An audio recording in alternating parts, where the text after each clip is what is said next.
Along with three other heroes, 27-year-old Makoto Tsueyoshi is transported into a fantasy world to rescue a kingdom from a mysterious threat.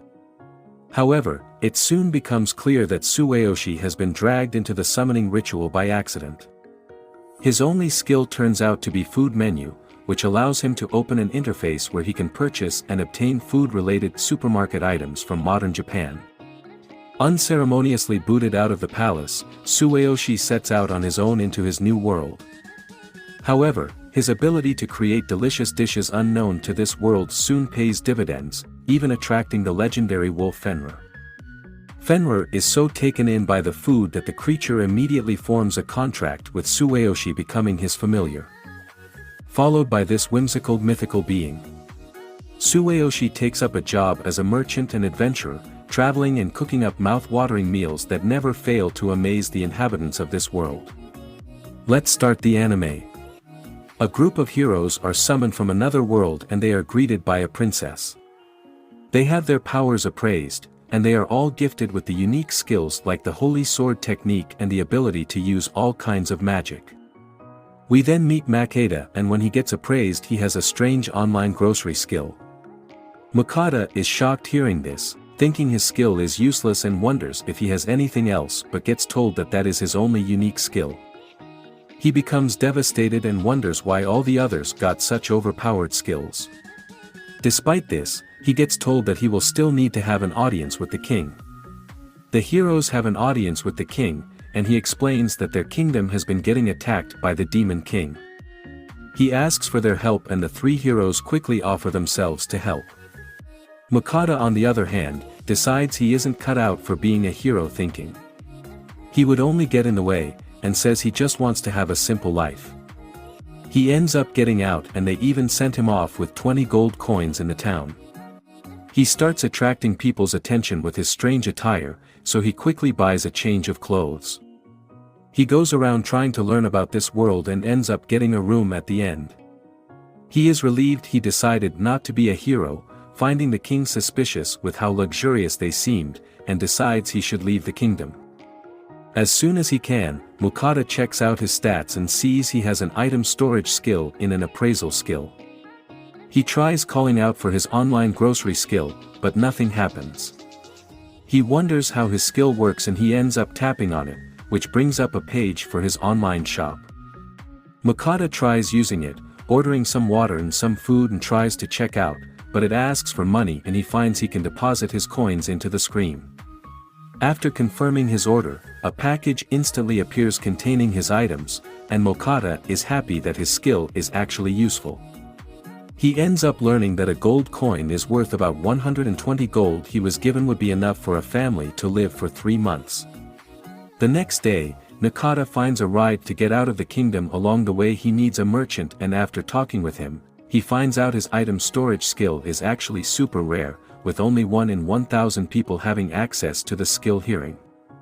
This Makeda goes on to ask about the appraisal skill, and the man reveals that that is even rarer because only heroes summoned from another world can possess the skill. Makeda gets nervous hearing this and tries not to be suspicious. The man asks him where he is headed in. Makeda tells him he is trying to get to the next kingdom. The man tells him getting out is a smart decision because the kingdom is headed for destruction and there are rumors that the borders are about to close. Makeda has shocked to hear this. In the end, their carriage ends up getting suspended at the local tavern. Makeda learns that the carriage services were stopped so people can't run away to the neighboring countries, because if people run away, the kingdom's army would decrease in size, so the men suggest that they should get out while they still can mutate. A wonders how to get out, worrying about the monsters he might encounter. He ends up heading to the Adventurers Guild and puts in a request for an escort to get out of the kingdom. The clerk tells him that since he is on foot, it would take a number of days, so the cost would be 8 gold. Makeda is alarmed at the price, but seeing he has no other options, he agrees to the price. The clerk calls over an adventurer and we meet Werner, a C-ranked adventurer. They negotiate the mission and Makeda offers to provide them with food during their journey, and they come to an agreement. They prepare to set off the next day and Warner introduces the rest of his party. There's Vincent the swordsman, Rita the scout, Ramon the mage and Frank of the healer. They had on their way and soon stopped for a break. Mappa goes to prepare some food, pulling a stove out of his storage. Vincent is surprised to see the storage skill, and Rita is impressed. At his magic stove we see in a flashback at a store, the shopkeeper tries to sell him a magic stove for 50 gold, but instead he was able to find a cheap, horrible stove from his online shop. He ends up making some soup and sandwiches, and when the party tries it, they are amazed. Ramon finds the soup to be delicious, but it was actually just some instant. They find the bread is super soft, call it the best bread they have ever tasted, and are glad they took this mission. The group continues on their way, but get attacked by some monsters. Werner and Vincent are able to swiftly take them out, but Mappa is startled at the scene as they get healed up. Ria reports that there is a red boar ahead. They discuss how to deal with it, but it suddenly appears in Mappa as shocked at its size. Werner tells him to get cover and they proceed to battle against the boar. The boar is defeated and Mappa is impressed at their strength. They end up skinning the boar for its skin and horns, but there is too much need for them to carry some. Mappa suggests putting the meat in his storage.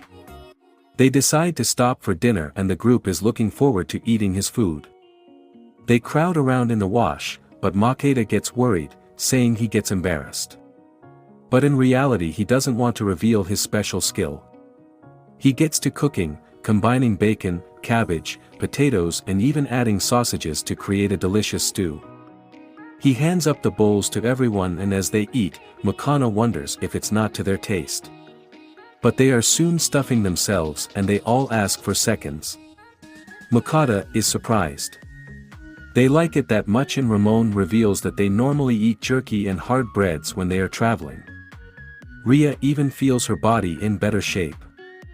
Thanks to the meal, Mappa finds this a bit strange and decides to use his appraisal skill. He is shocked to see Ria has boosted stats and when he appraises the food he sees that it grants a buff. Mappa starts to get worried, thinking if someone were to find out he could be in danger. So he is determined to keep it a secret. But there is a beast that watches them from the bushes. The party continues on their journey a few days away from the next kingdom. They set up camp in a forest and Mappa decides to cook some of the boar meat for their dinner. He starts preparing the meat, slicing it up into pieces, and he uses a special sauce from his shop to flavor it as he starts cook. Looking at the others are amazed at the smell and it even attracts the attention of the beast. When Mappa is finished, the others stare in awe as they try it. They are immediately blown away, having never tasted something like this before. They all praise Mappa, but he just thinks his secret sauce is. Mappa discusses his cooking method. Their faces suddenly turn to fear, and the beast has emerged from behind him.